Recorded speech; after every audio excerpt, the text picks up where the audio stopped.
আসসালামু আলাইকুম সবাইকে। বাজার নিয়ে আসছে একটা লাউ আনছে, দেখেন লম্বা একটা লাউ। তো আর কি কি আনছে সেটাই চলেন দেখে নেওয়া যাক। নতুন আলু চলে আসছে, তো নতুন আলু আনছে। তো এগুলোকে এই নতুন আলু দিয়ে কিন্তু আমার আলুর দম খেতে খুবই ভালো লাগে। আমার চ্যানেল এবং পেজে আলুর দমের রেসিপি আছে, চাইলে আপনারা দেখে নিতে পারেন। এই যে নতুন আলু, এখনো নতুন আলু নতুন নাই, পুরাতন হয়ে গেছে। তো তারপরে কি আনলো দেখি। জামাই বলছে শোল মাছ, কিন্তু আমি দেখতেছি টাকি মাছ। শোল মাছের সাইজ তো আরো বড় হয়। আজকে সব মাছের মাথা কেটে আনছে, বাকি মাছগুলো আমাকেই কাটতে হবে। একটা ছোট কাতলা মাছ আনছে, এটারও মাথা কেটে আনছে। তো এগুলো সব পিস করবো। একটা আইর মাছ আনছে। তো এই হচ্ছে আজকের বাজার। একটা আইর মাছ, শোল বলছে কিন্তু বড় সাইজ না, ছোট সাইজের শোল, আর হচ্ছে একটা কাতলা, আর হচ্ছে এই যে একটা সোনালিকা মুরগি। তো আমি সবসময় চামড়া সহই আনি, তো এগুলো এখন কাটাকাটি করে নিব। তো চলুন কেটে নেওয়া যাক। আমি কিন্তু মাছ কাটতে পারি, এমন না যে পারি না। তো এই যে বটি নিয়ে নিলাম, এখন এই যে পিস করে নিচ্ছি। মাথাটা কাটা আনলে এটাই একটা সুবিধা, সুন্দর করে পিস করে নেওয়া যায়। আসলে জেলে দিয়ে পিস করানো যায়, জেলেরা যেটা করে যে পিসগুলা মানে অত একটা সুন্দর করে না, খেতে ভালো লাগে না। তো আমার বটির সাইজটা একটু বড়, যে কারণে তো মোবাইল দিয়ে ভিডিও করতেছি আসে না। তো এই যে পিস করে নিচ্ছে। মাথা আর হচ্ছে আঁশ ছাড়াই আনলে মাছ কাটা কোনো বিষয়ই না আমার কাছে। মাথা কেটে দিছে ঠিকই, কিন্তু ভিতরের ফুলটা বাইর করে নেই, ওইটা আমি পরে বাইর করে নিব অফ ক্যামেরাতে। তো শোল মাছগুলো তো কাটা হয়ে গেল। এখন হচ্ছে ওরা মাছ কাটে ঠিকই, কিন্তু মাছের ভিতরে পেটে ময়লা থেকে যায়। এই যে এই হচ্ছে শোল মাছ, আর এটা তো আইর মাছ। শোল মাছ কাটা শেষ, এখন আইর মাছ কাটবো।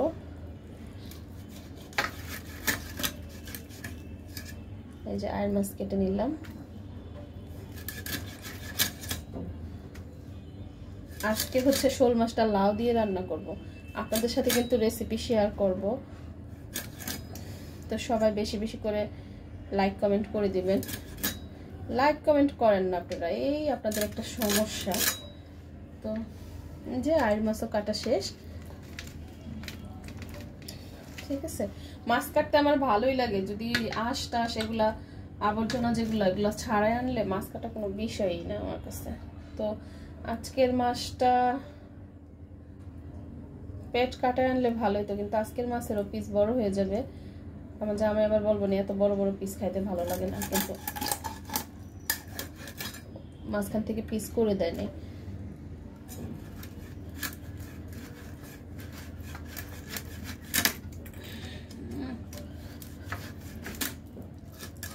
বড় মাছেরই একটা সমস্যা,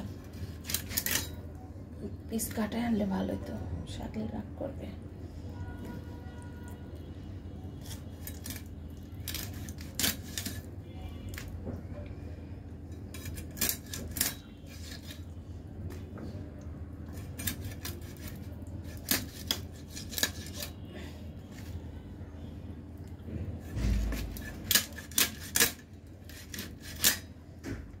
মাছ কাটা শব্দটা কিন্তু ভালোই লাগে।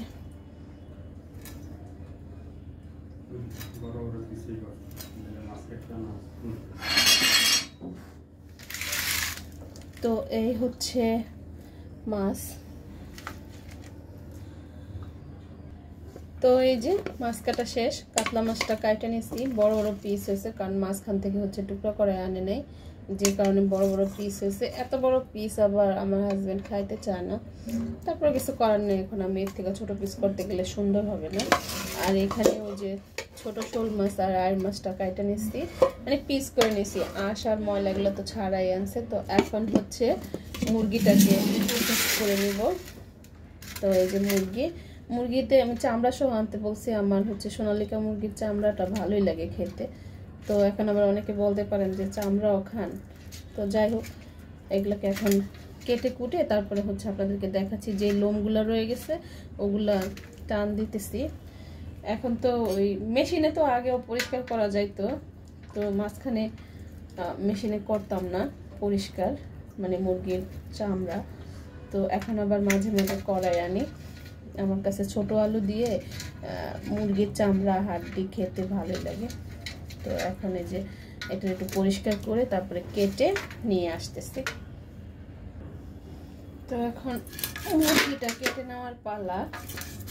মুরগির পাগুলা প্রথমে কেটে নিলাম। মুরগি কাটা খুব সহজ। তারপর পাখনা কেটে নিলাম। এখন হচ্ছে এই যে চামড়াটা ছাড়াই নিব। চামড়া ছাড়ানো যা একটা কষ্ট। তো এটা যে মাঝখান থেকে এভাবে ধরে টান দিলে খুলে যায়। দেখেন, দেখতে পেতেছেন? আসলে এগুলা কাটাকুটা করা একটা ঝামেলার কাজ।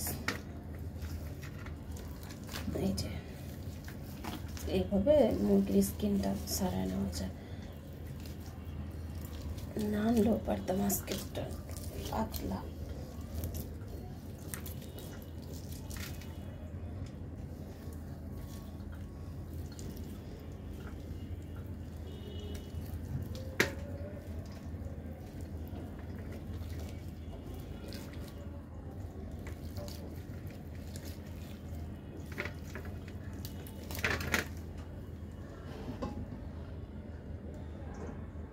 তো এখন একে একে সবগুলো কিছু ধুয়ে নিব। প্রথমে মুরগিটা ধুয়ে নেই। মুরগি আমি একটা ধোয়া দিয়ে ফেলেছি ব্যাক ক্যামেরাতে। এখন দ্বিতীয় ধোয়াটা দিয়ে নিচ্ছি। একটা জালি নিয়ে নিব। জালির ভিতরে উঠাইলে পানিটা ঝরে যাবে একবারে।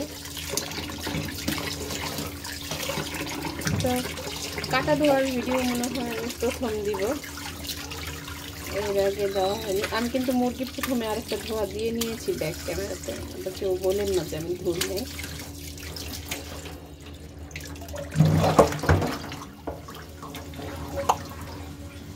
তো এই যে মুরগি ধোয়া শেষ। তো এখন মাছগুলো ধুয়ে নিব। এইখানে আড় মাছ এবং হচ্ছে শোল মাছ দুটো একসাথে নিয়েছি, একসাথে ধুয়ে নিব। মাছ ধোয়া কিন্তু সময় সাপেক্ষ ব্যাপার। আর এই সিমটা কিন্তু ধোয়া পরিষ্কার করা মাছ করলেও সমস্যা নেই।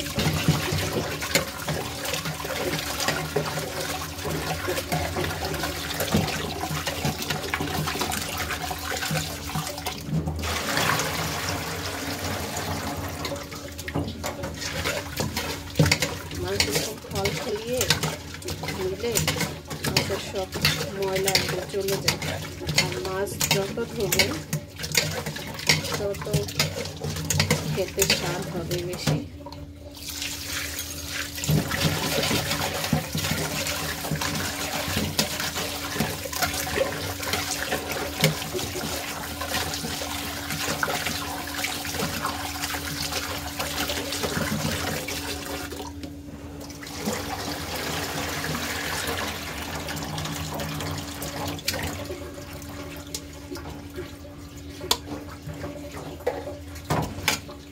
লবণ দিয়ে নিব। বেশি পরিমাণে লবণ দিয়ে কষলায় কষলায় মাছ দিতে হয়।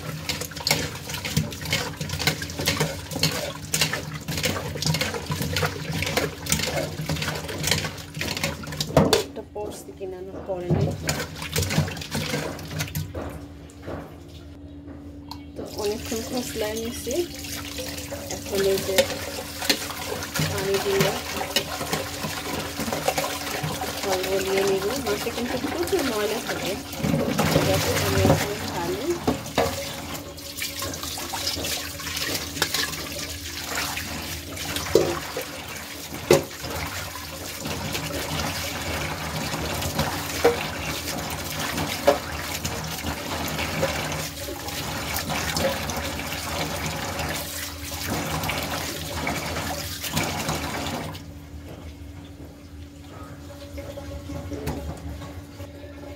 এখন কিছুক্ষণ কষলায় নেব।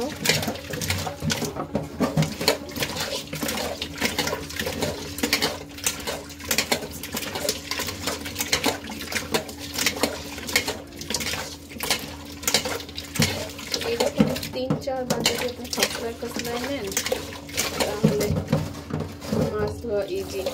আমাদের মায়েদের সময় তো দেখতাম যে বাঁশের চাল দিয়ে থাকতো মাছ ধোয়ার, ওনারা ওইটা দিয়ে মাছ ধুত।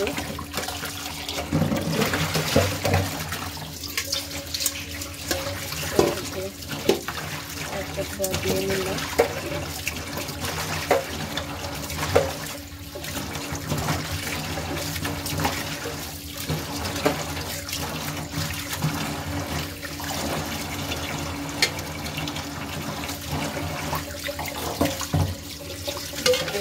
এরকম ছল বলিয়ে আর কয়েকটা ধোয়া দিয়ে নেব আমি। এটা হচ্ছে ফাইনাল ধোয়া। এরকম ছল ছলিয়ে মাছ ধুলে মাছের ভিতরে কোনো ময়লাই থাকে না।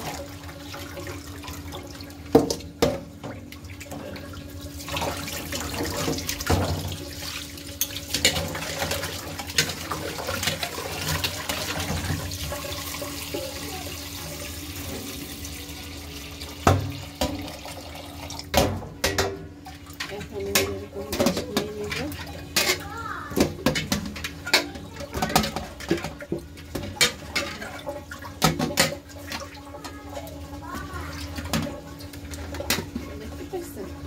ধোয়া কিন্তু হয়ে গেছে।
সেগুলোকে ঘাস পাতা ছাড়িয়ে আমি হচ্ছে পানি দিয়ে খুব ভালো করে ধুয়ে নিব। এগুলো হচ্ছে পানি ঝরানোর জন্য রেখে দিব।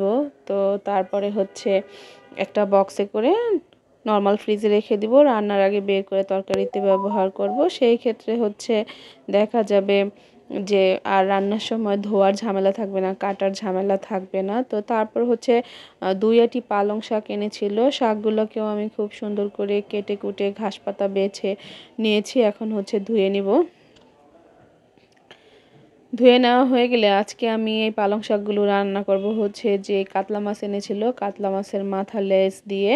তো শাক কিন্তু খুব সুন্দর করে ধুয়ে নেবেন, কারণ হচ্ছে শাকের ভিতরে প্রচুর পরিমাণে হচ্ছে ময়লা থাকে, বিশেষ করে বালি মাটি থাকে। তো সেটা যদি ভালো করে না ধোয়া হয় সেই ক্ষেত্রে দেখা যায় যে খাওয়ার সময় খুবই বাজে লাগে, খাওয়া যায় না। তো এজন্য শাক একদম পানির ট্যাপ ছেড়ে দিয়ে বেশি করে ধুয়ে নেবেন। আমি নিচে একটা বল দিয়ে নিয়েছি, এইভাবে ধুয়ে নিলে হচ্ছে খুব ভালো হয়। তো আপনারা কি মাছের মাথা দিয়ে শাক দিয়ে রান্না করেন কিনা সেটা কিন্তু অবশ্যই কমেন্ট করে জানাবেন। আর আপনাদের কাছে হচ্ছে রিকোয়েস্ট থাকবে যে আপনারা হচ্ছে পুরো ভিডিওটা দেখবেন, দেখে হচ্ছে গঠনমূলক কমেন্ট করে যাবেন। আর যে যেখান থেকে আমার এই ভিডিওটি দেখে থাকেন না কেন, দেশ বা দেশের বাহিরে বা বাংলাদেশের যে কোনো জেলা থেকে দেখে থাকেন না কেন, অবশ্যই কিন্তু কমেন্ট করে জানাবেন যে আপনি আমার এই ভিডিওটি কোথা থেকে দেখছেন।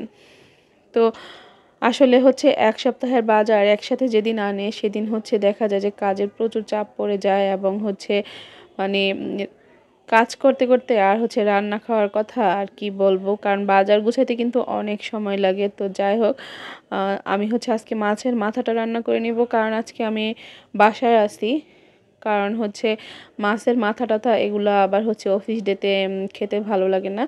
তো কাটাকুটা বেছে খাওয়া অনেকটা ঝামেলা হয়ে যায়। এই জন্য হচ্ছে আমি সব সময় অফ ডেতে চেষ্টা করি মাছের মাথা রান্না করার আর হচ্ছে একটু শাক খাওয়ার। শাক সাধারণত তেমন একটা খাওয়া হয় না, তো দেখা যায় যে বাসায় থাকলে আমি শাক আনার চেষ্টা করি। আর এখন তো শীতের সিজন, একদম ফ্রেশ তাজা তাজা পালং শাক পাওয়া যায়। তো পালং শাকটা আমার আবার অনেক পছন্দ।